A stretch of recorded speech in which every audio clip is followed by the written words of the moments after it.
कांग्रेस प्रभारी अजय माकन प्रदेश के अहम दौरे पर और इस वक्त प्रेस कॉन्फ्रेंस कर रहे हैं। सीधी तस्वीरें प्रेस कॉन्फ्रेंस की। पहले मुख्यमंत्री आवास के ऊपर जो भी हमारे पर्यवेक्षक और प्रभारी मंत्री चारों विधानसभा क्षेत्र जहां पे उपचुनाव होने हैं उसके बारे में, उसकी तैयारी को लेकर के हमने चर्चा किया। और उसके बाद में अभी हम लोगों ने प्रदेश कांग्रेस कमेटी के नए जो ऑफिस बेयरर्स बने हैं उन सब लोगों को अलग अलग जो चार्ज जिन डिस्ट्रिक्ट्स में दिए हैं हमने उनसे चर्चा करी। और जैसे मैंने पिछली बार कहा था आपसे, उनको हमने जो टास्क दिया है अभी हम लोगों ने उनको परफॉर्मा दिया है और इन सब लोगों से कहा है कि आगे आने वाले हफ्ते में ये लोग डिस्ट्रिक्ट लेवल के ऊपर जितने भी हमारे राजनीतिक नियुक्तियां होनी हैं उन सब के नाम वहाँ के लोकल लीडर्स के साथ में डिस्ट्रिक्ट लेवल के डिस्कस करके 8-9 तारीख तक के यहाँ पे हमें वापस दे करके आएँ। और हमारे जो वाइस प्रेसिडेंट्स और उनके साथ में जनरल सेक्रेटरीज और सेक्रेटरीज जो प्रभार दिए हैं वो सब के सब लोग अपने अपने प्रभार वाले इलाकों में ये डिस्कस करके सब लोगों से चर्चा करके वो सब लेकर के आएंगे ताकि हम लोग डिस्ट्रिक्ट लेवल की राजनीतिक नियुक्तियां हम लोग शुरू कर सकें। 8-9 तारीख तक के, क्योंकि 8 तारीख को इलेक्शंस हैं जो वाइस चेयरमैन के, तो ये सब के सब लोग वहाँ पे 8 तारीख तक रहेंगे।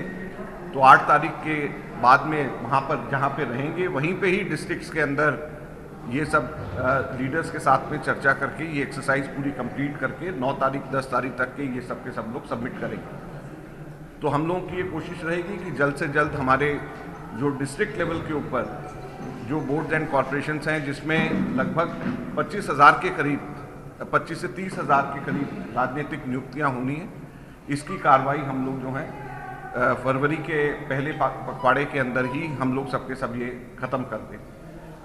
और इसके अलावा मुझे बहुत खुशी है, आप सब लोगों ने देखा कि 31 जनवरी को जब ये नतीजे आए 90 नगर निकाय चुनावों में, तो कांग्रेस पार्टी भारतीय जनता पार्टी से 48 क्षेत्र शहरों के अंदर भारतीय जनता पार्टी से आगे।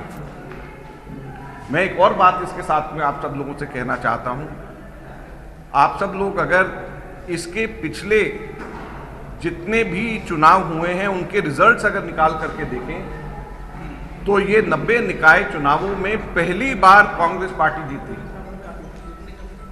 और मैं सुन रहा था भारतीय जनता पार्टी के प्रदेश अध्यक्ष की प्रेस कॉन्फ्रेंस, तो उन्होंने कहा कि जो जिसकी सरकार होती है वो जीतता है।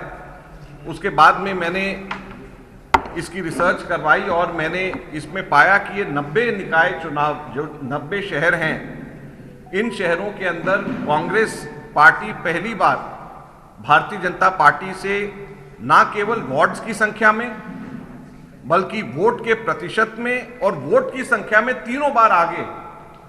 और 2010-11 के चुनाव के नतीजे इनके वेबसाइट पे हैं। जब हमारी सरकार थी हम लोग उस वक्त भी नहीं इनसे आगे थे, उस वक्त भी भारतीय जनता पार्टी हमारे से तीनों चीज़ों में आगे थी। तो ये बिल्कुल गलत है कि ये 90 निकाय चुनाव जहाँ पे 90 शहरों के हुए हैं, जो सरकार होती है वही जीतती है। ऐसा कांग्रेस के समय के ऊपर पहली बार कांग्रेस पार्टी जीती है। इसका मतलब ये है बड़ा साफ कि हमारे कांग्रेस सरकार की लोकप्रियता इन सब जगहों के ऊपर बढ़ रही है। और साथ ही साथ में भारतीय जनता पार्टी इन जगहों के ऊपर, और ये शहर ऐसे हैं जहाँ पे ये नगर निकाय, आप सब लोग जानते हैं कि ये नगर परिषद ज़्यादातर जगह के ऊपर है, ज़्यादातर नगर पालिकाएँ ज़्यादा जगह के ऊपर हैं। नगर पालिकाएँ 80 के करीब नगर पालिकाएँ हैं, 9 नगर परिषद हैं और 1 नगर निगम था। तो नगर पालिका ऐसा क्षेत्र है जो कस्बा है, जो कि शहर और गांव दोनों के बीच का है, और वहां से ही जनरल माहौल, जनरल सोच लोगों की पता चलती है। और भारतीय जनता पार्टी के प्रति नाराजगी और कांग्रेस की वापसी का ये संकेत है। और बहुत सारे चुनाव क्षेत्रों जहां पे अभी ये चारों के चारों चुनाव होने हैं, वहां पर कांग्रेस का प्रदर्शन बहुत अच्छा रहा है, उत्साहजनक रहा है।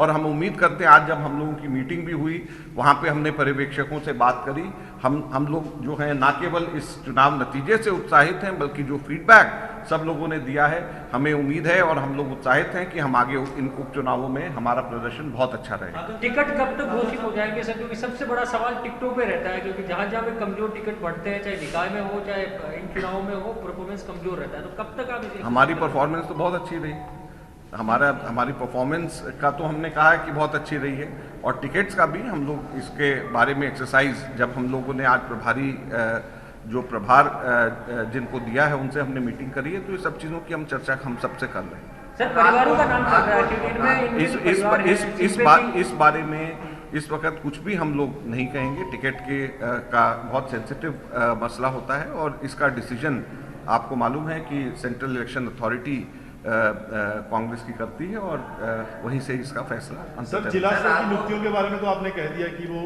जल्द हो जाएंगी, जो बड़े अपॉइंटमेंट हैं सर वो भी होंगे, उनको लेकर क्या मंथन हुआ है? वो भी जल्दी होंगे, वो भी होंगे। उसकी डेडलाइन अभी कोई तय नहीं हुई, हम लोग चर्चा कर रहे हैं और सब लोगों से चर्चा करके अच्छे कार्यकर्ताओं को, अच्छे लीडर्स को उसमें मौका मिले, यही हमारी कोशिश है और सबसे हम चर्चा कर रहे हैं। सर आज को गैर कांग्रेसियों को मौका मिला है। हाँ जी, प्रदेश स्तरीय जितनी भी नियुक्तियां हुई हैं उसमें ज्यादातर रिटायर्ड अफसर या गैर कांग्रेसी लोग आए हैं। अब जो है सेंट्रल इंफॉर्मेशन कमीशन के अंदर तो जो है गैर पॉलिटिकल लोग ज़्यादातर होते हैं हमेशा। जो भी नियुक्तियां जहां पे गैर सरकारी हुई हैं वहां पर होते ही, जो ग्रीवेंसेस कमीशन है, जो इंफॉर्मेशन कमीशन है, उसमें तो होते ही जो सबके सब वहां पे नॉन पॉलिटिकल लोग होते हैं। अब जो है कोई लोक आयुक्ता आगे आने वाले टाइम पे या दूसरे और अपॉइंटमेंट जहां पर कि जुडिशियरी से निकले हुए लोग या ऑफिसर्स से निकले ऑफिसर्स हों जहां से पुराने, तो वही तो नियुक्तियां होंगी। सर रात को सीएम से आपने 2.5 घंटे तक लंबी मंत्रणा की, साझा करना है। अगर सब साझा करना होता तो आप लोगों के सामने लाइव टेलीकास्ट करवा देते। ये मंत्रणा हम लोगों की आपस में हुई और किस तरीके से संगठन को और मजबूत किया जा सके, बाई इलेक्शंस की कैसे हम लोग तैयारी करें, किस तरीके से हमारी नियुक्तियां आगे हों, ये सब चीज़ों की चर्चा हमने मुख्यमंत्री जी से करी। मंत्रिमंडल विस्तार को लेकर उसके बारे में भी हमने चर्चा करी, क्योंकि वैकेंसी है हमारे, तो वो भी होनी है, उसकी भी चर्चा हमने करी। ऐसा है कि इसके अंदर चूंकि बजट सेशन कॉल कर लिया गया है, सेशन के बीच में कोई नियुक्तियां, कोई मंत्रिमंडल कभी भी नहीं बनता है। तो मुझे बड़ी हैरानी हो रही थी जिस वक्त मैं खबरों में भी और ये आंकलन देख रहा था अलग अलग जगह के ऊपर, तो जब सत्र बुला लिया जाता है और ख़ास तौर पे बजट सेशन, जब बजट की तैयारी हो रही होती है, तो बजट के दौरान तो कभी भी जो है मंत्रिमंडल का विस्तार या मंत्रिमंडल नहीं बनता है, क्योंकि जब बजट आ रहा है तो उस दौरान नए मंत्री कैसे आ सकते हैं, फिर प्रश्नों की तैयारी होती है जो मंत्रियों को करना होता है। तो ये सारी की सारी चीज़ों के हिसाब से कभी भी जो नहीं हुआ वो अभी कैसे होगा। 15 मार्च तक चलेगा। थैंक यू, धन्यवाद।